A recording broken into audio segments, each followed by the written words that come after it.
Municipality of Cordova, Honorable Mayor Mary Therese P. Sitoy Cho.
requesting our guests to please clear the area near our photo wall. Again, requesting some of our guests to please vacate and clear the area near our photo wall. We will begin our program in a while.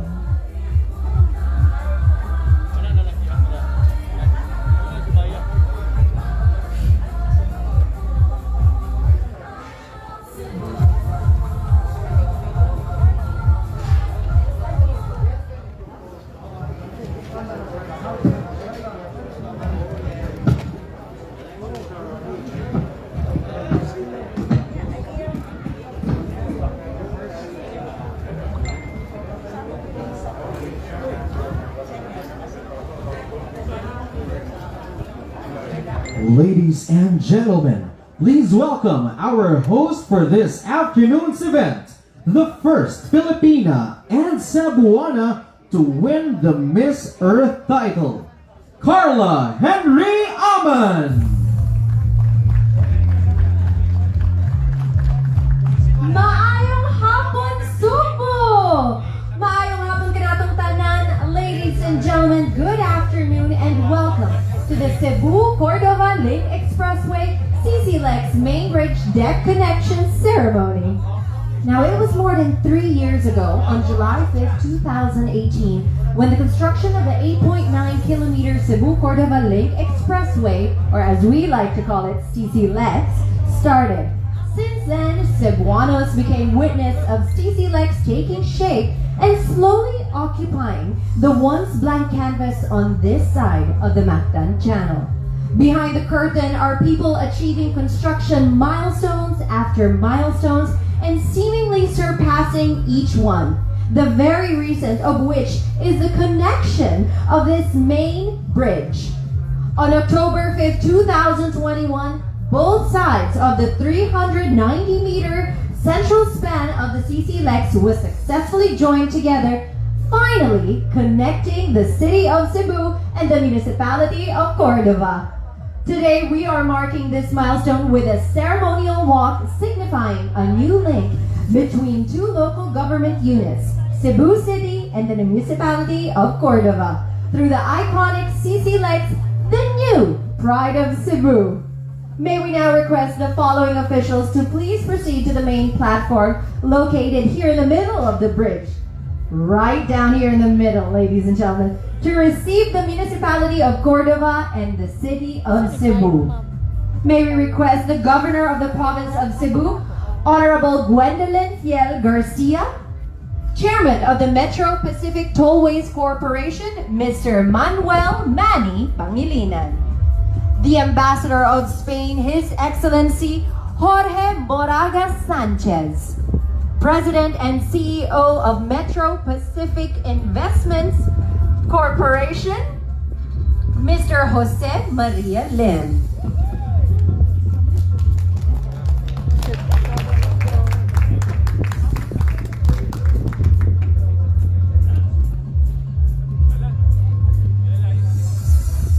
May we also ask the President and CEO of Metro Pacific Tollways Corporation, Mr. Rodrigo E. Franco.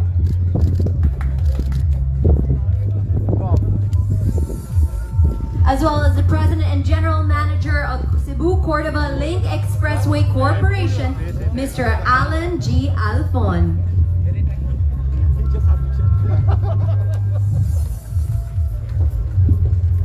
Please join us as well, the President of the Cebu Chamber of Commerce and Industry, Mr. Felix Tagyang.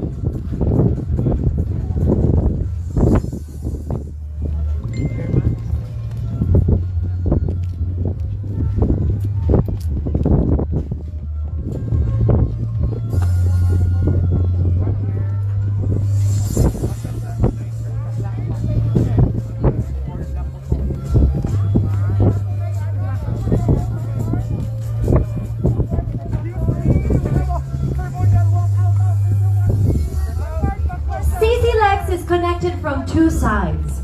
On the east is the municipality of Cordova in the province of Cebu, and on the west is the city of Cebu. Symbolizing the connection of the CC Lex main bridge deck, the officials of the two local government units will walk and meet in the middle of this new landmark structure.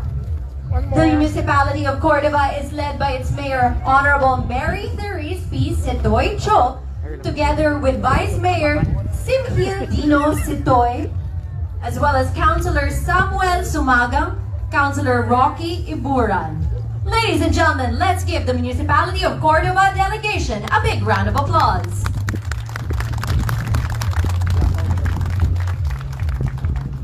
The city of Cebu is led by Acting Mayor Honorable Michael L. Rama, together with Acting Vice Mayor Donaldo Dondon Hontiveros and City Councilor Raymond Garcia. Joining them as well is City Administrator Attorney Floro Casas, representing Mayor Edgardo Labella. Ladies and gentlemen, the Cebu City Delegation.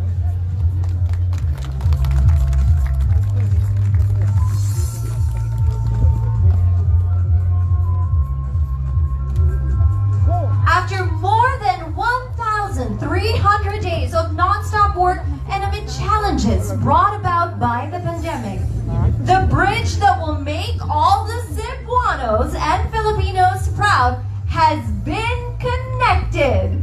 Ladies and gentlemen, let the ceremonial walk at the iconic CC Lex begin.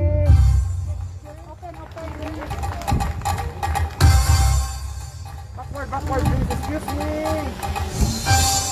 Okay, so mabot din sila ang higala, no? Ang mga city officials, kini sila mga opisyalis sa dakbayan sa Cebu. Lakaw sila pa dong dito sa tunga. Ano yung tunga sa bridge?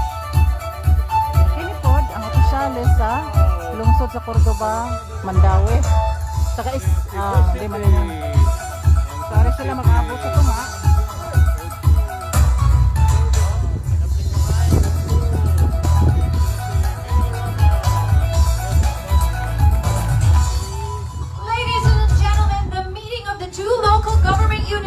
Officials of the municipality of Cordova, headed by Mayor Mary Therese P. Sitoy Cho, and the city of Cebu, headed by Acting Mayor Michael L. Rama.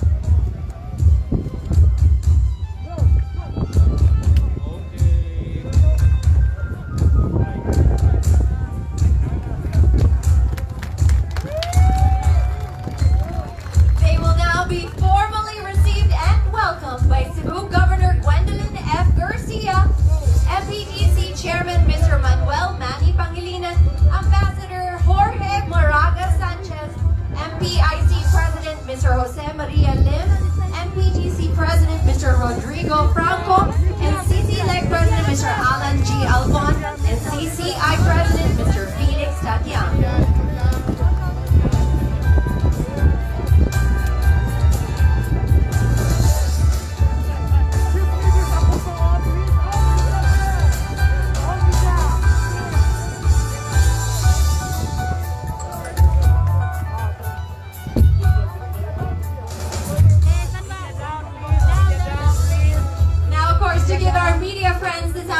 A quick photo opportunity with both our delegates and our guest VIPs. May we now ask or request the delegations to please form a line and face the city of Cebu with the background of the municipality of Cordova.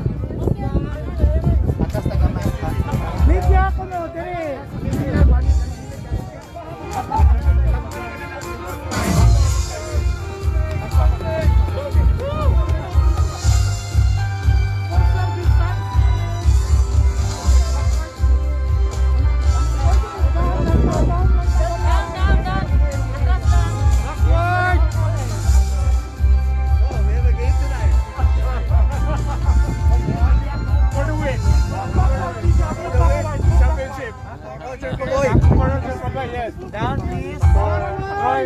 Backward, please.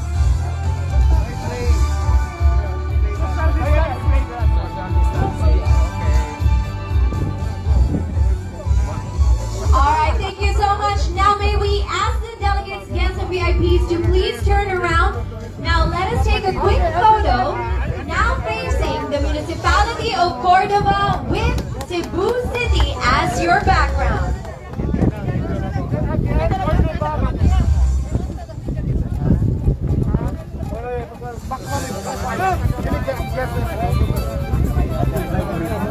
Our friends from the media, once again, we would like to request our friends from the media, photographers and videographers to please move backward. Again, we request our photographer friends to please move backward to have a bigger shot or wider shot with our officials, with the city of Cebu as the background. Once again, requesting our media friends to please move few steps backward in order for you to get a better shot with our officials. Thank you very much.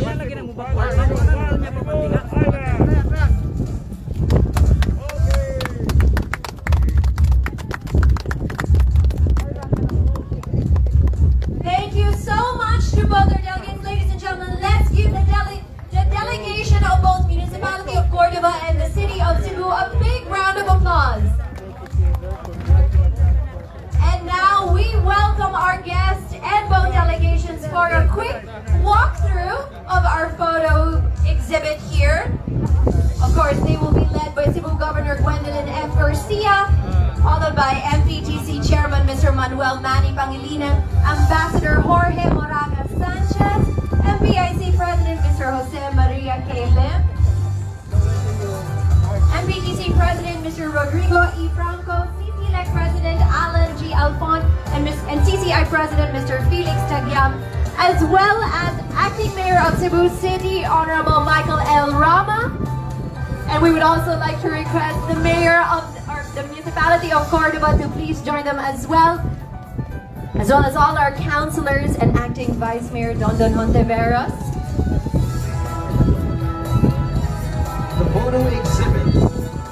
The photo exhibit displays the gradual unfolding of the engineering marvel. That is the 8.9 kilometer CC Lex. It shows the early phase of the project, such as the preparation of the reinforcing bar cages for the foundation of the CCLEX main bridge pylons. The following photo showcases the lifting of the form traveler at Tower 2. You will also see the concreting of Tower 1 pylon. The exhibit also captures the visit of the 93-year-old Spanish naval training ship, Juan Sebastián de Elcano.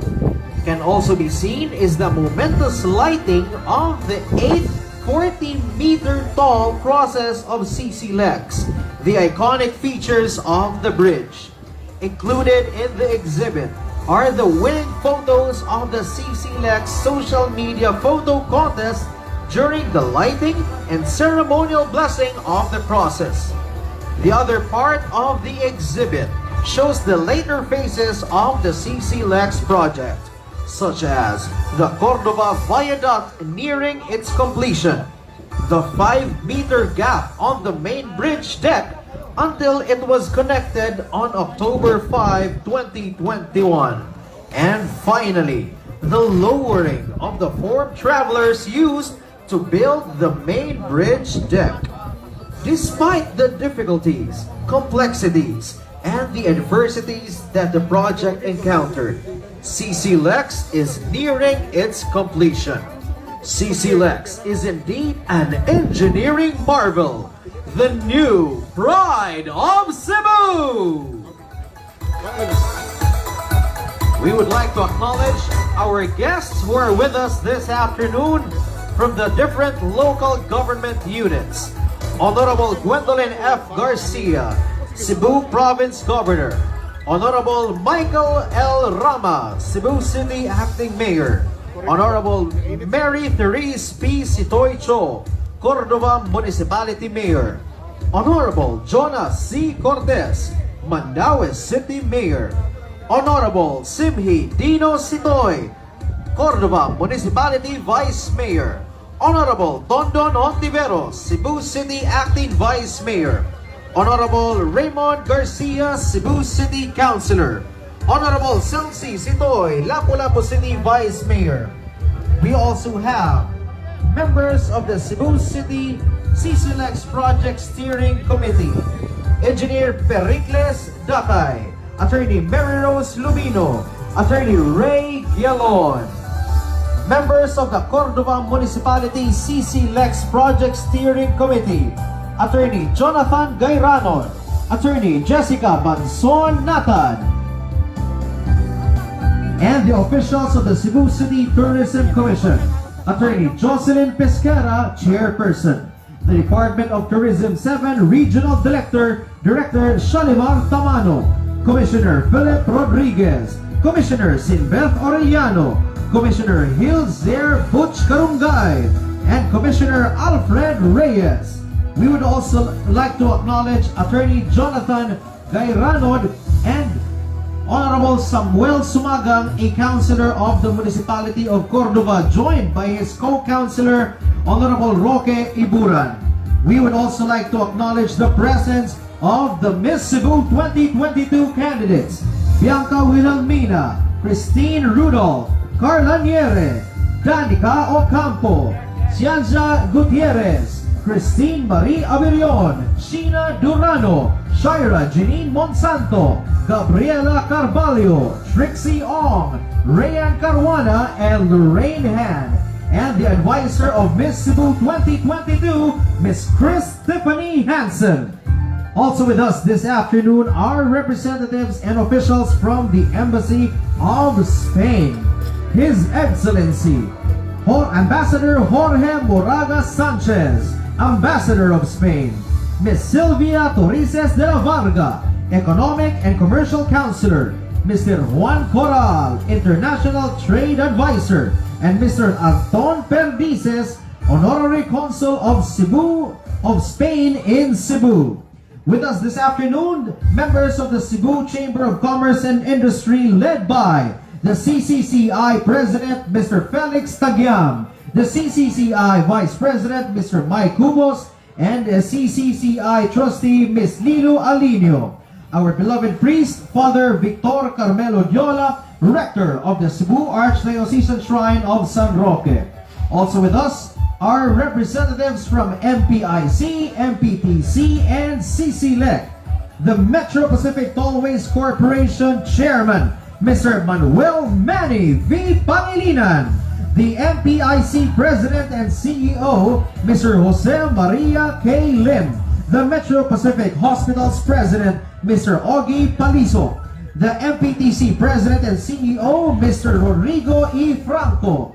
The Cebu Cordova Link Express Corporation or CCLEC President and General Manager, Mr. Alan G. Alfon. The CCLEC Vice President and Project Manager, Mr. Herbert Laboy. We also have the MPIC Director for Government Relations and Public Affairs, Attorney Mike Toledo. Our MPIC CFO, Ms. June Cheryl Cabal Revilla. And the members of the MPTC Executive Committee, Mr. Christopher Lizo, Mr. J. Luigi Bautista, Mr. Roberto Bontia, Mr. Francis Rojas, Mr. Raul L. Ignacio, Attorney Joseph Marihomen, Ms. Maria Teresa Wells, Ms. Leah Wong, Ms. Rizad Latorre, Mr. Carlo Cagalingan, and representatives from PLDT, Mr. Bernie Liu, a PLDT board member, and Mr. Edmund Liu, official representative for Cebu. And here are our representatives representing our contractors. Mr. Julio Ruiz Cabrero from Ationa Country Head. Mr. Daniel Munoz, Cebu Link Joint Venture Project Director. Mr. Isidro Consunhi, DM Consunhi Chairman and President. Mr. Jorge Consunhi, DM Consunhi President and CEO. Mr. Herbert Consunhi, DM Consunhi Vice President and CF. Ms. Rebecca Easterville, DM Consunhi Senior Vice President. Mr. Anthony Fernandez, First Balfour President and CO. Mr. Malcolm Lorimer, First Balfour Commercial Director. And now the COVID DCCD, Nor Consult, and Elseway representatives. Mr. Michael Roberto P. Reyes, COVID DCCD Chairman and CEO. Mr. Robert Othwat, COVID DCCD Project Manager. Mr. Rodolfo Azanza, Nor Consult President. Mr. Demosthenes T. Redoble, Nor Consult Project Manager. And Mr. Peter Jones, Elseway President and CEO. Let's all give them a round of applause.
You may now take your seats.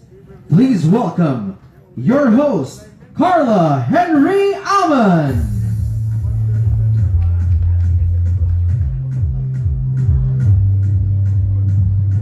Ladies and gentlemen, once again, good afternoon and welcome to the Cebu Cordova Link Expressway CC Lex Main Bridge Deck Connection Ceremony.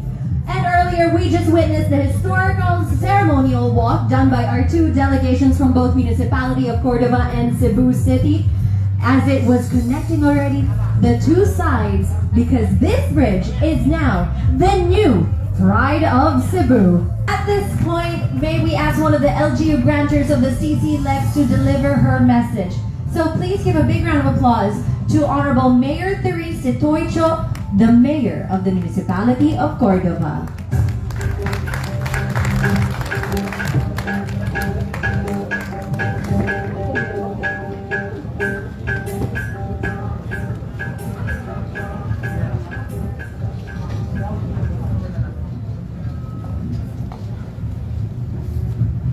Maayong hapon kanatong tanan.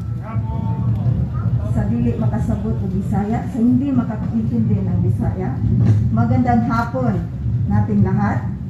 And to all those who cannot understand Bisaya and Tagalog, good afternoon, everyone. How are you? Are you fine? It's a windy afternoon. Before anything else, I would like to acknowledge the very important people who are here today. Our Governor of the Cebu Province, Honorable Gwendolyn Garcia.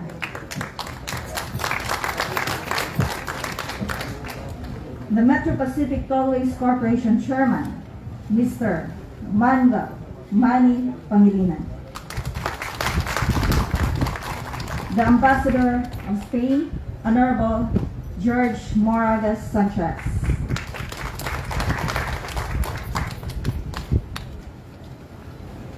Cebu City Acting Mayor, Honorable Michael Rama.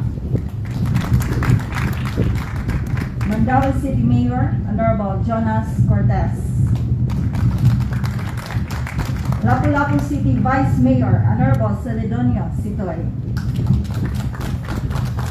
Cordova Vice Mayor, Honorable Simhiel Sitoy. Cordova SB members, Honorable Jojo Gairanon, Honorable Sami Sumaga, Honorable Roque Iburan, and our PSGs. The project steering group Engineer Perrectus Dakay, and Attorney Jessica Nate. And of course, the CCLAC President and General Manager, Mr. Alan Alfon. And all who are here today. Today is a very memorable day. As anyone says, 2 bridges already joined as one. Pinagtagpo na. Kayo, meron na bang pinagtagpo? Well, I cannot forget. I will never forget. And I always remember. If my father, the late Secretary Adelino Baguio Sitoy, is with us here today. But I believe that he is here. We would have seen that boyish yet proud smile on his face, seemingly telling all those people who did not believe in his vision from the start. He would have said, "Hey, we did it without your help." We all know that this infrastructure, which I will always call the Santo Niño Bridge, to honor his request, is the brainchild of my father. In 2010, he foresaw that a bridge connecting Cebu City from the SRP to Mactan Island through Cordova is an effective way to ease traffic in the cities of Cebu, Mandaue, and Lapu-Lapu. Of course, an indirect effect is to link his beloved Cordova to the highly urbanized Cebu City. His idea is shunned. Bullheaded as he is, my father continued to explore ways to fulfill his dream until Mr. Manny Pangilinan came along. Mr. Pangilinan, I'm certain my father has already expressed his sincere appreciation to you and your company for believing in him. But we can't thank you enough. I, in behalf of all Cordovans, thank you again for taking the risk of taking on this very ambitious project. Today, we celebrate the main bridge deck connection. This may still not be the completion of this formidable infrastructure, but today marks connection to Cordova and Cebu City, and the inevitable economic development of our small, dynamic town.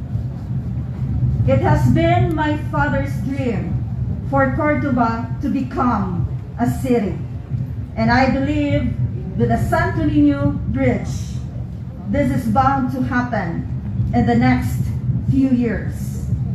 I vowed in his grave that I will not leave Cordova until it becomes a city. I intend to fulfill this vow, as this is the highest honor I can give to my father. Thank you everyone who worked hard for the timely completion of this project. Again, thank you, Mr. Manny Pangilinan. My request is that we have the launching of the Santo Niño Bridge on the first death anniversary of my father on April 15, 2022. I'm sure this will give him so much happiness in the afterlife.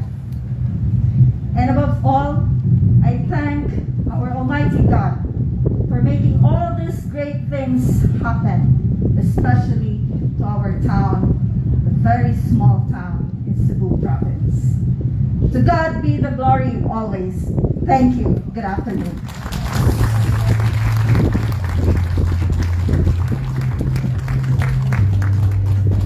Thank you very much, Honorable Mayor Teresa Toicho. Now to deliver his message, the other LGU grantor of CC Lex project, please welcome on the stage Honorable Michael L. Rama, Acting Mayor of Cebu City.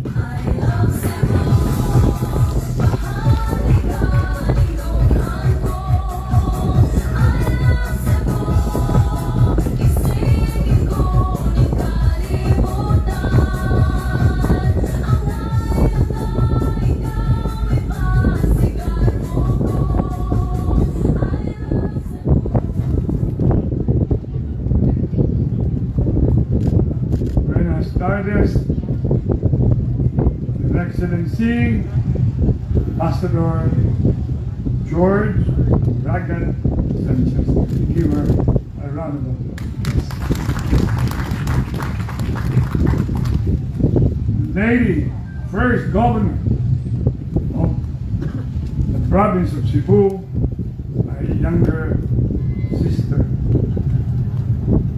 You can check why she happens to be my younger sister.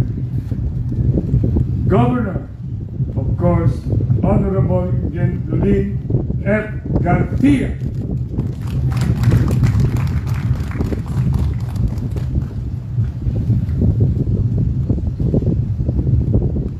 As narrated, elucidated by the Lady Mayor of Córdoba, Teresa Toicho, that without MBB, without CSLX, without the aggravation of Metro Pacific Tollway, it is unimaginable that we will have this third bridge. No contribution from both local government units. In fact, there is no NEDA being involved in this particular undertaking.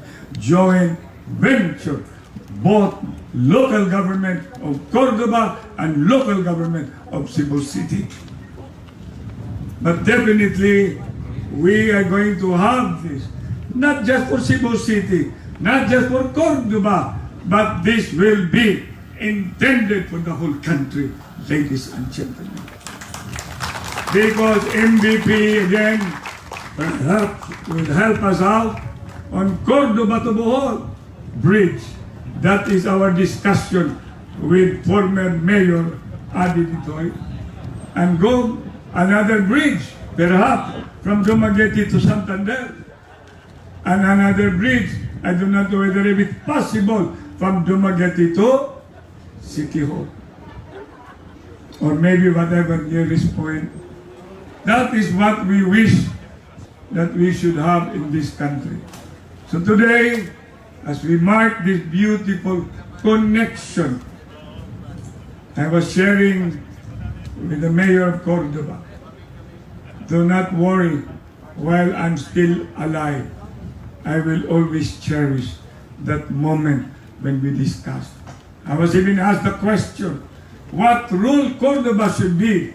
And I said to myself, as the mayor of the city of Cebu, with my vice mayor, now the mayor of Cebu City, Edgardo Polina Labella, on his vice presidency, let's not give any burden to Córdoba, for this will also be. And one of the questions he asked, Mayor Rama, was, magkano ba itong tulay na ito? At that time, in 2017, 4 years ago, I said 27 billion. I was told 2 weeks ago it is 30 billion. And now Mike Rama is saying it is 32 billion. So it is a conviction investment on the part of our group to say that the Filipino can do it. right? The Filipinos can do it. Of course, to reference the ambassador's remark, that we could not have done it with the help of somebody like Shona. What is the lesson there? We should not feel insecure about getting the experience and technology abroad because it helps our local engineers. And guess what? 1,300 days from that groundbreaking day, we now stand here on this very iconic monument to the product of many hearts and minds and hands of Cebuanos. So this is the pride of Cebu. And as the ambassador said, when we build tollways and bridges, we do it in order to connect so that we're better able to understand, know each other. Because whenever I travel to the different parts of our country, I feel that there's a bit of regionalism in our people. Here in Cebu, in Bacolod, Zamboanga, Davao. Nothing wrong with that, but I think there has to be a greater sense of a unified Filipino, of people feeling that they're Filipino first, rather than Cebuanos first. So that is the purpose really of this bridge as well. And to Mayor Rama's point, we do part of our perhaps impossible dreams, try to connect this country from north to south.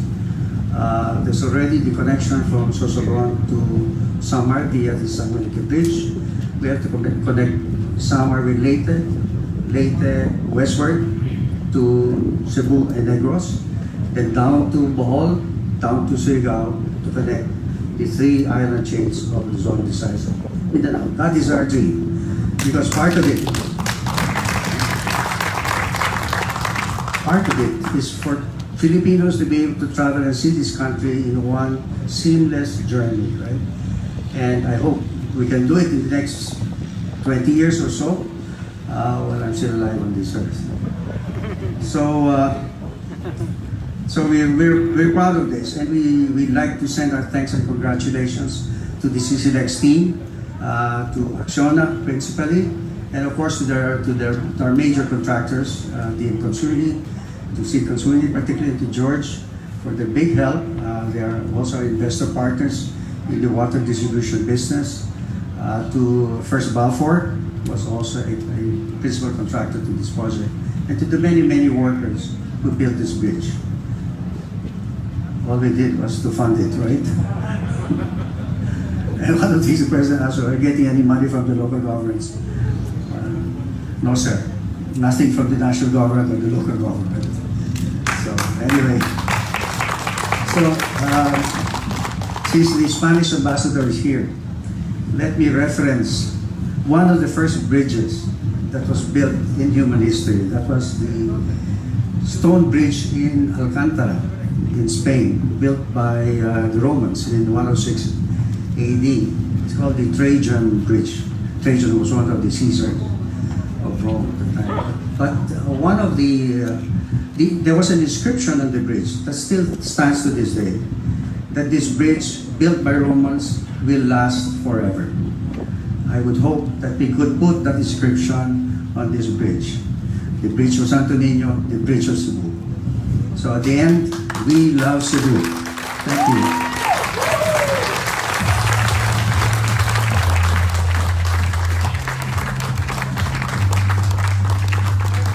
Thank you very much, Mr. Manuel Manny Pangilinan.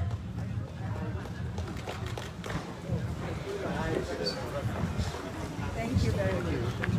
Thank you for saying we love Cebu.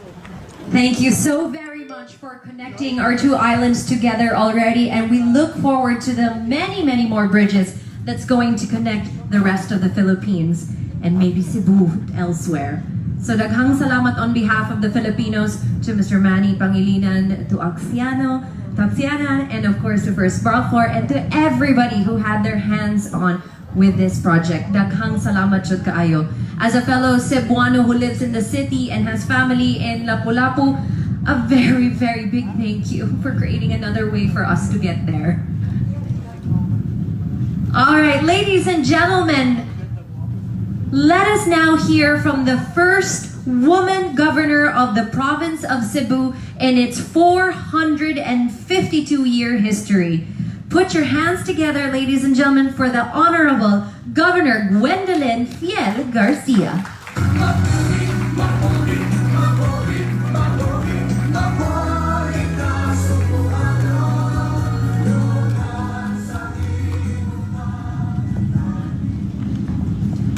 Maayong hapon. Magandang hapon, good afternoon, buenas tardes a todos. Your Excellency, Ambassador Jorge Sanchez, Chairman Manny,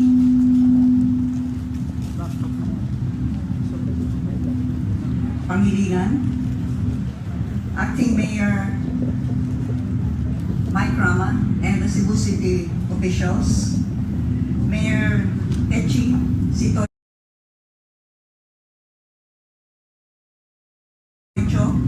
and the Cordova officials, Mayor Jonas Cortez, all of our distinguished guests, sa makausap pa, maayong hapon. I believe it is impossible to overstate the significance of this occasion.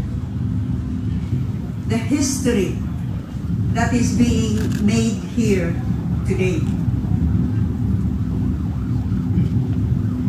500 years ago, the famous Battle of Mactan Island over there, where the Spanish ambassador reminded us in that battle, Magellan got killed. You see,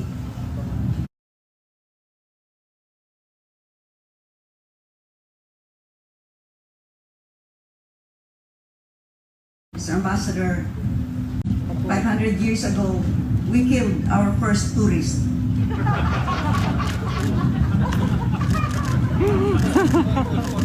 But we have significantly changed our attitude since then. And Cebu now is the #1 tourist destination in the country.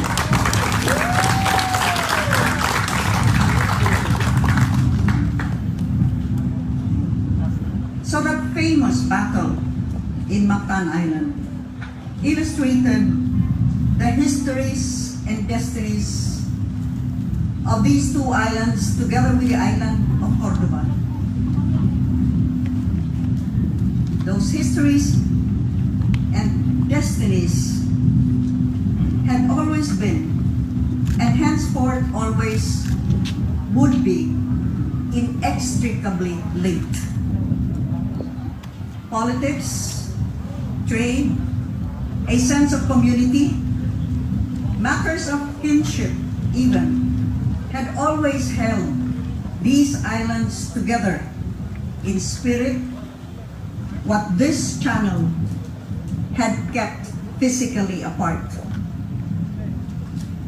We can only imagine how for the last 500 years, Cebuanos on both sides of this channel must have dreamed of linking these islands physically to shorten what took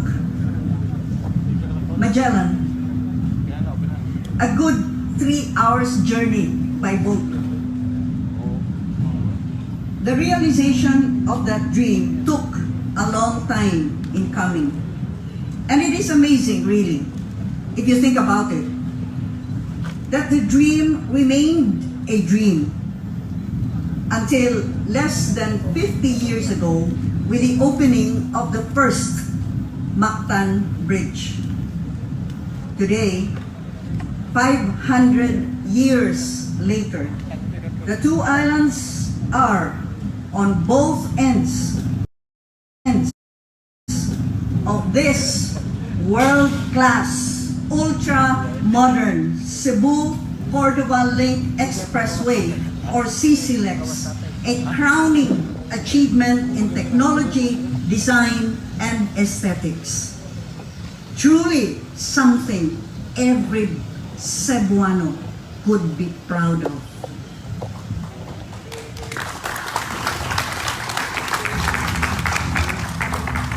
I am told that this is the main bridge connection that we are inaugurating this afternoon. But on my way here, I was given a brief engineering short course, and Engineer Robert told me that it should really be called a closure. Connecting the two bridges, the 2-meter distance was the most crucial portion of this entire adventure. And so it is a closure that we celebrate here today. May paning bridge na closure, kining uban wa kitang.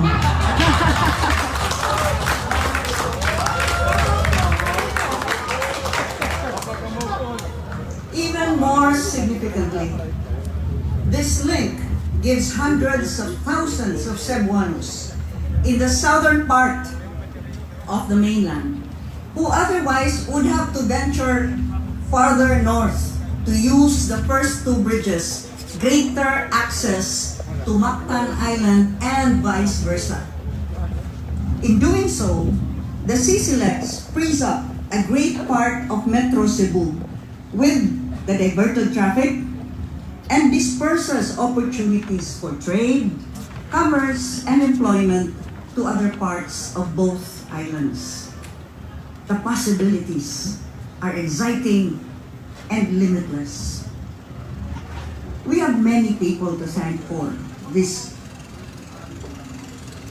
great achievement in the history of Cebu. And I wish, first of all, to remember someone who is no longer with us physically, but I know, and we know, that he is with us in spirit. Someone who envisioned this bridge, the late Secretary Adelino Adi Sitoy, the father of Mayor Techi. Thank you, sir, for your vision and your great love for Cebu. To the MVP group of companies and its visionary leader, Mr. Manuel Manny Pangilinan. Thank you for taking that leap of faith, for believing in Cebu, and for keeping the faith despite the challenges.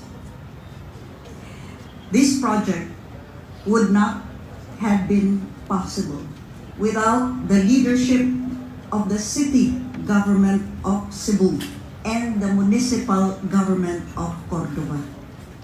Thank you, Mayor Edgar Laberia, Acting Mayor Michael Rama, and the Cebu City officials, and Mayor Techi Sitoy, and the municipal officials of Cordova for seeing this project through. Thank you to every Cebuano who worked on this bridge.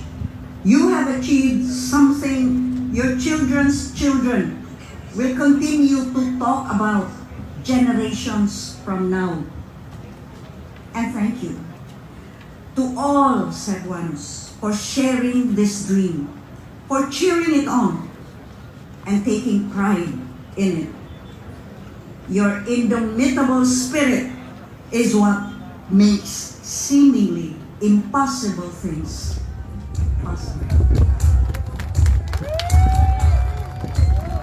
They will now be formally received and welcomed by Cebu Governor Gwendolyn F. Garcia, MPDC Chairman Mr. Manuel Manny Pangilinan, Ambassador Jorge Moraga Sanchez, MPIC President Mr. Jose Maria Lim, MPGC President Mr. Rodrigo Franco, and CC-Elect President Mr. Alan G. Alfon, and CCI President Mr. Felix Tatiang.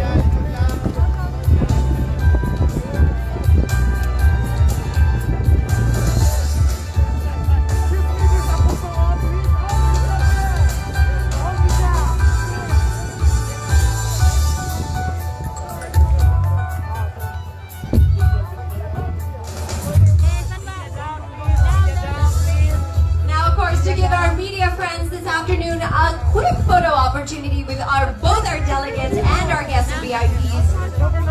May we now ask or request the delegations to please form a line and face the city of Cebu with the background of the municipality of Cordova.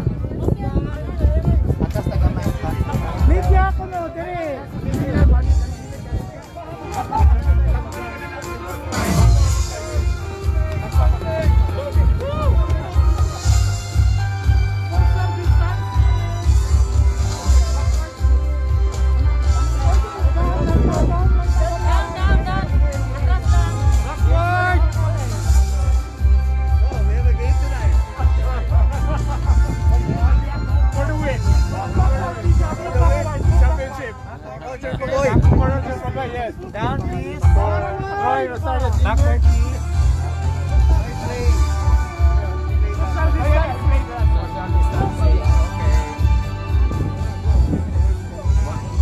Alright, thank you so much. Now may we ask the delegates, guests, and VIPs to please turn around.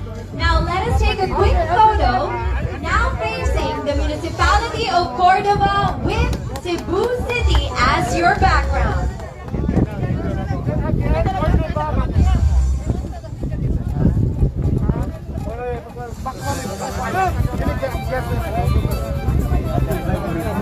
Our friends from the media, once again, we would like to request our friends from the media, photographers and videographers to please move backward. Again, we request our photographer friends to please move backward to have a bigger shot or wider shot with our officials with the city of Cebu as the background. Once again, requesting our media friends to please move few steps backward in order for you to get a better shot with our officials. Thank you very much.